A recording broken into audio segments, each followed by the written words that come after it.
Yes, good morning class 6th. Today we shall start chapter 2 of our Hindi book. ठीक है, अपनी हिंदी की chapter 2 के चैप्टर का नाम है जीता कौन. मतलब कोई यहाँ पर कुछ कंपटीशन हो रहा है तो उसमें जीता कौन ये हम पढ़ेंगे. ठीक है, पाठ प्रवेश में दिया है. प्रस्तुत पाठ में कछुए और खरगोश की प्रचलित पुरानी कहानी को नए रूप में प्रस्तुत किया गया है. एक युवा खरगोश अपने पूर्वजों की पराजय के कलंक को धो देने का निश्चय करता है. वह अपनी बदनामी से मुक्ति पाने के लिए एक बार पुनः दौड़ प्रतियोगिता का आयोजन करता है, फिर भी इतिहास को नहीं बदल पाता. मतलब कि जो हमने आप सभी ने सुनी होगी बचपन से कछुआ और खरगोश की कहानी, उसमें कौन जीतता है?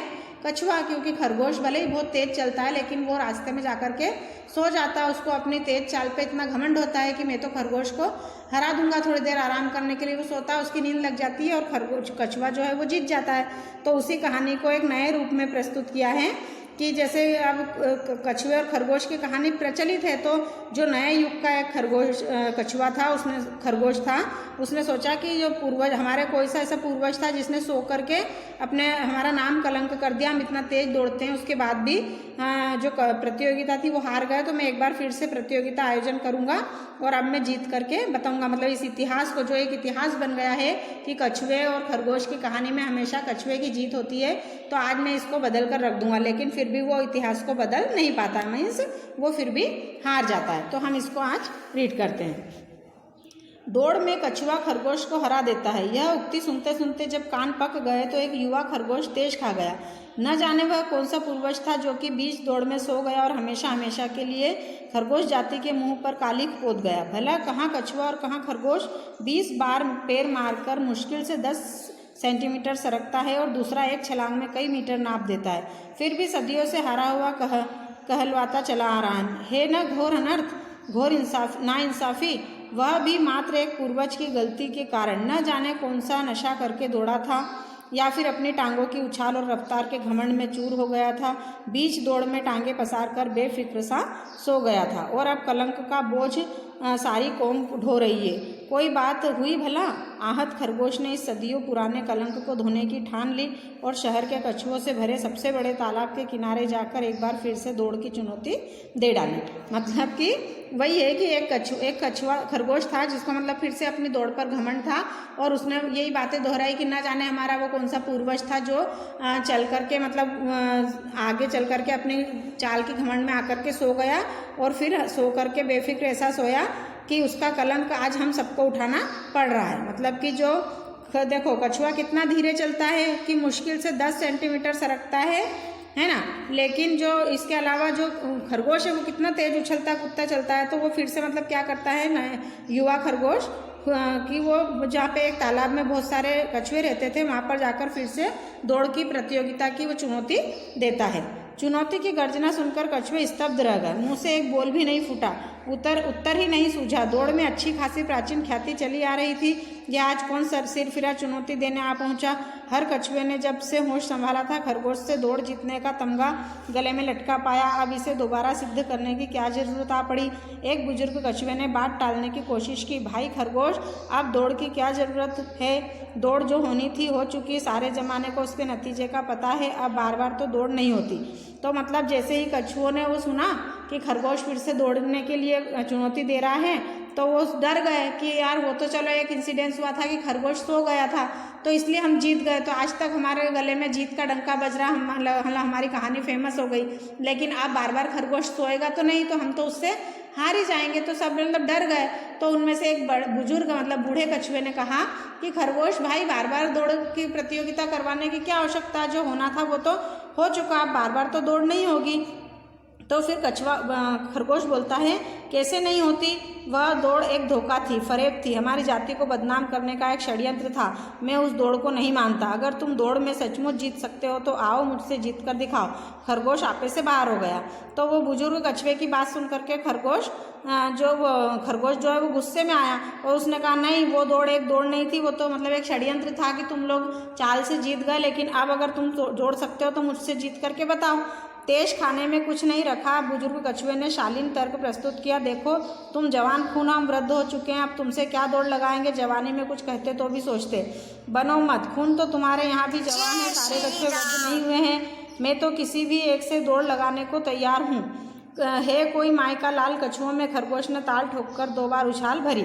मतलब फिर से बुजुर्ग कछुए ने उसको कहा कि देखो भाई, अब हम बूढ़े हो गए हैं, अब हम दौड़ नहीं सकते, तुम अगर जवानी में बोलते तो और भी हम सोचते।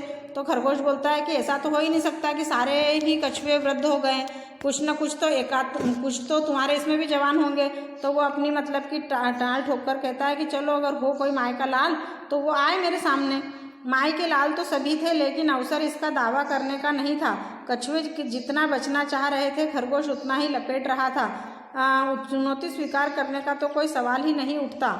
इस बात की क्या गारंटी थी कि इस बार भी खरगोश वही पुरानी गलती को दोहराएगा। खामखा इतिहास बदल जाएगा, कहावत उलट जाएगी, मुंह काला हो जाएगा। चुनौती उठाने का अर्थ था आ बेल मुझे मार। निर्बलता के दामन में संतोष मशरूम की तरह बढ़ता रहता है। सो जब्त खाकर बचाव का पेतरा फेंका। भाई, हम झगड़े फसाद में विश्वास नहीं करते, जैसे चल रहा है वैसे ही चलने दो, अब हमें कोई दौड़ नहीं लगानी। मतलब जब वो जो खरगोश था वो बार बार जिद कर रहा था, तो खरगोश ये तो समझ गए थे कछुआ कि अगर अब इस बार दौड़ हुई तो हम जीतेंगे तो नहीं, लेकिन फिर भी वो जितना चाहते थे कि इससे कैसे भी करके हम बच जाएं। लेकिन खरगोश तो ठान कर आया था कि जैसा चल रहा है वैसा नहीं चलने देगा, पूर्वजों का कलंक तो वह धोकर ही रहेगा। लगानी कैसे नहीं है, अगर दौड़ नहीं लगानी तो हार माननी पड़ेगी, घोषणा करनी होगी कि खरगोश से दौड़ हार गए। अब सभी कछुए दौड़ में खरगोश से जीता हुआ नहीं समझा जाएगा। कछुए चुप्पी साध गए। फिर खरगोश ने कहा कि अगर तुम नहीं दौड़ोगे, मेरे साथ दौड़ नहीं लगाओगे, तो फिर तुम हार मानो और ये घोषणा करवाओ कि कछुआ जो है वो खरगोश और कछुए की दौड़ में कछुआ हार गया है। तो सभी कछुए चुप हो गए। अब अचानक खरगोश को अपनी भूल का एहसास हुआ। उसे प्रेस को साथ लाना चाहिए था। कोई संवाददाता होता जो उसकी इस दमदार चुनौती को सनसनीखेज समाचार के रूप में प्रसारित करता, दूरदर्शन पर भी बता देता। अगर कछुए इसी तरह टाल मटोल करते रहे तो कैसे होगी दौड़, कैसे हो सकेगा खरगोश जाति का मुंह उजला, कैसे धुलेगी परंपरागत कालिक। उसकी चुनौती को प्रस्तावित दौड़ को और उसके परिणाम को पूरे प्रचार प्रसार की जरूरत थी। स्थानीय या राष्ट्रीय नहीं, अंतर्राष्ट्रीय जगत में भी उस कालमुही कहावत का भी वो विभिन्न भाषाओं में अनुवाद होकर सदियों से जमकर प्रचार हुआ है। अतः सोच समझकर खरगोश ने नया पासा फेंका। मैं कल फिर इसी समय आऊँगा। इस बार मेरे साथ प्रेस और फोटोग्राफर भी होंगे। अगर कोई कछुआ दौड़ लगाने के लिए राजी नहीं हुआ तो समझ ले कहावत बदल जाएगी। देश विदेश के अखबारों में छपेगा कि अब कछुए खरगोश से दौड़ जीत गया है, कि अब खरगोश कछुए से दौड़ जीत गया है। खुली चुनौती के बाद भी कछुआ दौड़ में खरगोश को नहीं हरा सका। वह कहावत कोई तुम्हारी जागीर नहीं है जिसका फ़ायदा तुम लोग पीढ़ी दर पीढ़ी उठाते चलोगे। मतलब कि कछुए को फिर समझ में आया कि अरे मैं तो यहाँ अकेला आ गया, मैंने जो है वो एक प्रेस रिपोर्टर या फिर मीडिया को यहाँ लाना था, जिससे कि मतलब मैं उसमें भी कोई न्यूज़ छपती तो उससे ज़्यादा मतलब सब लोग पढ़ते और सबको समझ में आता कि नहीं, कछुए और खरगोश की दौड़ में जो है वो कछुए हार गए हैं। तो इस तरह से वो उनको बोलता है कि मैं कल फिर से यहाँ पर आऊँगा। अगर तुम लोग मेरे साथ दौड़ करने के लिए तैयार नहीं हुए तो तुम अपने आप को हार मान लेना। खरगोश तो उफनता बिफरता अगले दिन आने के लिए कहकर लौट गया, लेकिन कछुओं की चेतना घंटों तक नहीं लौटी। बैठे बिठाए किस मुसीबत में पड़ गए। सब कुछ ठीक ठाक चल रहा था, ये अचानक खरगोश की मति कैसे फिर गई। गहन मंत्रणा करने के लिए सभी कछुए ने अपने मुखिया के चारों ओर सिमट गए। मतलब फिर वो तो चला गया कि कल फिर आऊँगा ऐसा कहकर, लेकिन जो कछुए थे वो बेचारे सब डर गए, सहम गए, और फिर वो अपने जो मुखिया था उसके चारों ओर वो बैठ गए कि अब क्या करना है। चिंतातुर मुखिया की वाणी गंभीर हो गई थी। यह हमारे लिए घोर संकट की घड़ी है। लगता है यह खरगोश बिना दौड़ लगाए नहीं मानेगा। लगता है यह कछुआ बिना दौड़ लगाए नहीं, यह खरगोश बिना दौड़ लगाए नहीं मानेगा, और हम इस दौड़ को जीत नहीं सकते। मुझे कोई उपाय नहीं सूझ रहा। हाँ, इस संकट में अगर हमारी कोई सहायता कर सकता है तो वह है मनुष्य। उसमें सोचने समझने की ताकत है, हमसे कुछ ज़्यादा है। ईश्वर ने उसके मस्तिष्क का आकार प्रकार हमसे बड़ा और ज़्यादा पेचीदा बनाया। उसमें दिन रात नई नई खुरापातें पकती रहती है। अगर वह हमारी सहायता करना चाहे तो कोई न कोई जुगाड़ जरूर निकाल देगा। तो फिर वो जो उनका मुखिया होता है वो बेचारा गंभीर हो जाता है और बहुत गंभीर वाणी में बोलता है कि हमारे लिए एक संकट की घड़ी है। अगर इस समय हमारी कोई मदद कर सकता है तो वो एक मनुष्य ही कर सकता है। मतलब वो हमको ऐसा कोई आइडिया दे सकता है कि जिससे हम फिर से जीत जाएं या इस मुश्किल से हम बाहर आ जाएं, क्योंकि वो बोलता है कि भगवान ने एक इंसान को ही ऐसा दिमाग दिया है जिसमें नई नई खुरापाते रोज जन्म लेती है। लेकिन मनुष्य जाति तो बहुत लालची है, बिना फायदा देखे तो एक फली भी नहीं फूटती, हमारी सहायता क्या करेगी, एक बुजुर्ग कछुए ने टोका। तो उसमें से एक बुजुर्ग कछुआ बोला, लेकिन मनुष्य जाति तो बहुत लालची होती है, वो हमारी मदद क्यों करेगी बिना फायदे के।